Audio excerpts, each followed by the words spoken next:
अच्छा, एक कहानी सुनते हैं। ये कहानी शायद हम में से कई लोगों की है। सुबह 5:30 बजे का अलार्म बजता है, लेकिन बिस्तर से उठते उठते 6 बज जाते हैं और उठते ही सबसे पहला काम फोन उठाना। आज हम अर्जुन नाम के एक प्रोफेशनल की कहानी के जरिए फोकस की असली ताकत को समझेंगे। देखिए, ये कहानी सिर्फ अर्जुन की नहीं है, ये हम में से हर उस इंसान की है जो टैलेंटेड तो है, पर कहीं ना कहीं डिस्ट्रैक्शन के जाल में फंसा हुआ है। तो चलिए इस कहानी में जरा गहराई से उतरते हैं। कल से पक्का डिसिप्लिन, ये वो लाइन है जो हम सब ने कभी ना कभी खुद से जरूर कही है ना? ये एक ऐसा वादा है जो इरादों से तो भरा होता है, लेकिन अगले दिन फोन की पहली नोटिफिकेशन के साथ ही हवा हो जाता है। अर्जुन के लिए तो ये लाइन पिछले 2 साल से उसकी सुबह का एक मंत्र बन चुकी थी, एक ऐसा मंत्र जिसका असर कभी हुआ ही नहीं। तो इस पूरे विश्लेषण में हम अर्जुन के सफर को 6 हिस्सों में देखने वाले हैं। सबसे पहले हम समझेंगे कि ये डिस्ट्रैक्शन का जाल आखिर है क्या। फिर उस एक दर्दनाक वेकअप कॉल के बारे में जानेंगे जिसने सब कुछ बदल दिया। हम डीप वर्क को समझेंगे, फोकस नाम की मसल को बनाने का तरीका देखेंगे और आखिर में ये समझेंगे कि सिर्फ बिजी दिखने से भरोसेमंद बनने का सफर कैसे तय होता है और क्यों आज की दुनिया में फोकस एक नई सुपर पावर है। तो चलिए पहले हिस्से से शुरू करते हैं, डिस्ट्रैक्शन का जाल। अर्जुन का हर दिन बहुत अच्छे इरादों के साथ शुरू होता था। बड़े सपने, मजबूत इरादे, सब कुछ था। लेकिन एक प्रॉब्लम थी, उसका फोकस 0 था। सोचता था कि सुबह बस 5 मिनट रील्स देखूंगा, लेकिन वो 5 मिनट कब आधे घंटे में बदल जाते थे उसे खुद पता नहीं चलता था। ये एक ऐसा चक्र था जिसमें वो बुरी तरह फंस चुका था। और इस जाल का सबसे बड़ा लक्षण क्या होता है? हर चीज को शुरू करना पर खत्म कुछ भी नहीं कर पाना। अर्जुन कभी कोई कोडिंग कोर्स शुरू कर देता तो 2 दिन बाद यूट्यूब चैनल बनाने का सोचने लगता। फिर अचानक कोई बिजनेस आइडिया दिमाग में आ जाता। उसके दोस्त अपनी जिंदगी में आगे बढ़ रहे थे और वो भी कुछ ना कुछ तो कर ही रहा था, लेकिन सब आधा अधूरा। और इस सब का नतीजा क्या था? 0, बिल्कुल 0। वो हर समय बिजी रहता था, लेकिन असल में कोई प्रोग्रेस नहीं हो रही थी।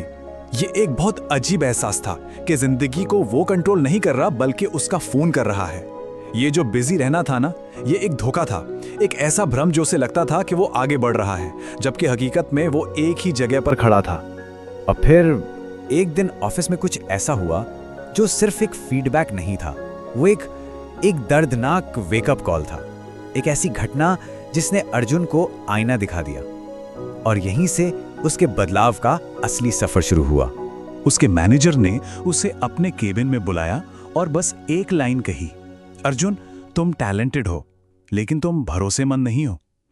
ये लाइन ये सीधे उसके दिल पर लगी। भरोसेमंद नहीं हो, इसका सीधा सा मतलब था कि लोग उस पर कोई काम पूरा करने के लिए भरोसा नहीं कर सकते थे। ये उसके टैलेंट पर सवाल नहीं था, ये उसके कैरेक्टर पर था। और ये बात उसे अंदर तक चुभ गई। उस रात उसे नींद नहीं आई। उसने खुद से वो सवाल पूछा जो शायद उसे बहुत पहले पूछ लेना चाहिए था, मैं इतना डिस्ट्रैक्टेड क्यों हूं? यह पहली बार था जब उसने बाहर की चीजों को दोष देने की बजाय अपनी अंदरूनी कमी को समझने की कोशिश की, और यही एक सवाल उसकी पूरी जिंदगी का टर्निंग पॉइंट बन गया। इसी सवाल का जवाब ढूंढते ढूंढते अर्जुन एक बुक स्टोर में पहुंचा और वहां उसे एक किताब मिली जिसने उसे आगे का रास्ता दिखाया। किताब का नाम था डीप वर्क। यह शब्द उसके लिए बिल्कुल नया था, लेकिन उसे अंदर से महसूस हुआ कि शायद यही वो चीज है जिसकी उसकी जिंदगी में सबसे ज्यादा कमी है।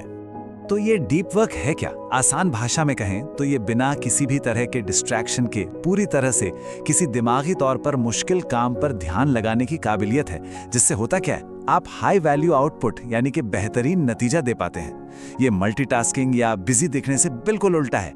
ये गहरी एकाग्रता की एक स्टेट है। ये डेफिनेशन पढ़कर अर्जुन को एक झटका सा लगा। उसने सोचा, मैं तो 5 मिनट भी ठीक से फोकस नहीं कर पाता। और दोस्तों, यही उसकी पहली और सबसे बड़ी कामयाबी थी, अपनी असलियत को, अपनी सच्चाई को स्वीकार कर लेना। देखिए, जब तक हम ये नहीं मानते कि हमें तैरना नहीं आता, तब तक हम सीखने की कोशिश भी नहीं करते। अर्जुन ने यह मान लिया था कि वो फोकस के मामले में डूब रहा है। तो अब जब प्रॉब्लम समझ आ गई थी तो उसे सॉल्व करने का टाइम था। अर्जुन ने फैसला किया कि वो अपना फोकस फिर से बनाएगा, लेकिन ये बिल्कुल आसान नहीं था। पहले दिन उसने 30 मिनट का डीप वर्क सेशन प्लान किया, पर 10 मिनट में ही हार मान ली। ये एक ऐसी लड़ाई थी जिसमें उसे शुरुआत में लगातार हार मिल रही थी। फिर उसे उस किताब की एक लाइन याद आई, फोकस एक मसल, एक मांसपेशी की तरह है, ये प्रैक्टिस से मजबूत होता है। बस इसी एक सोच ने पूरा खेल बदल दिया।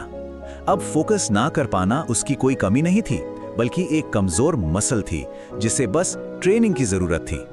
अब हार का मतलब नाकामी नहीं था, बल्कि ट्रेनिंग का एक हिस्सा था। तो अर्जुन ने अपनी ट्रेनिंग कैसे शुरू की? उसने बहुत ही छोटा कदम उठाया, सिर्फ 10 मिनट। बस 10 मिनट का टाइमर लगाया और बिना किसी डिस्ट्रैक्शन के काम किया, और पहली बार वो कामयाब हुआ। फिर उसने धीरे धीरे ये टाइम बढ़ाया, अपना माहौल बदला, फोन की सारी नोटिफिकेशंस बंद कर दी और अपने सबसे जरूरी काम के लिए सुबह का वक्त रिजर्व कर लिया। और हाँ, सबसे जरूरी बात, बोरियत को स्वीकार करना सीखा।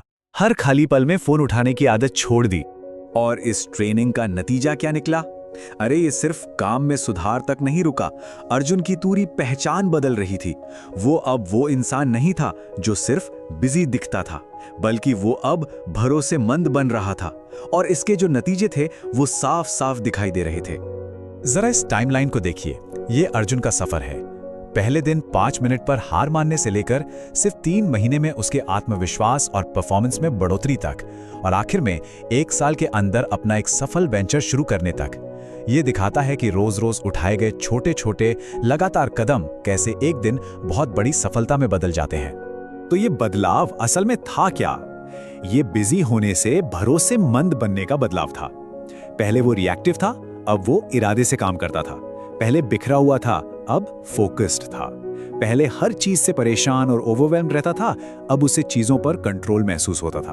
और सबसे जरूरी, उसका आउटपुट अब लो वैल्यू नहीं बल्कि हाई वैल्यू था। और अब हम आते हैं सबसे जरूरी बात पर, इस कहानी के सबसे बड़े निष्कर्ष पर। आज की इस भागदौड़ और डिस्ट्रैक्शन से भरी दुनिया में फोकस सिर्फ एक स्किल नहीं है, ये एक सुपर पावर है। इस बात को जरा समझिए, जिस दुनिया में हर कोई हर वक्त डिस्ट्रैक्टेड है, वहां ध्यान लगाने की काबिलियत आपको दुर्लभ यानी कि रेयर बनाती है। और दुनिया हमेशा दुर्लभ चीजों को ही तो इनाम देती है। डिस्ट्रैक्शन आज का नया नशा है, और जो इस नशे से बचकर डीप वर्क कर सकता है वही आगे बढ़ता है। तो इस पूरी कहानी का निचोड़ बस इस एक सीधी सी बात में है, सफलता सिर्फ टैलेंट से नहीं आती, वो फोकस से आती है। अर्जुन हमेशा से टैलेंटेड था, लेकिन कामयाबी उसे तब मिली जब उसने अपने टैलेंट को फोकस की ताकत से जोड़ा। तो अब सवाल बहुत सीधा है, क्या एक जिंदगी को डिस्ट्रैक्शन में बर्बाद होने दिया जाएगा, या फिर फोकस के जरिए उसे पूरी तरह से बदल दिया जाएगा? क्योंकि अर्जुन की तरह किसी की भी जिंदगी का टर्निंग पॉइंट एक फैसला हो सकता है, वो फैसला जो अगली सुबह अलार्म बजने पर लिया जाएगा।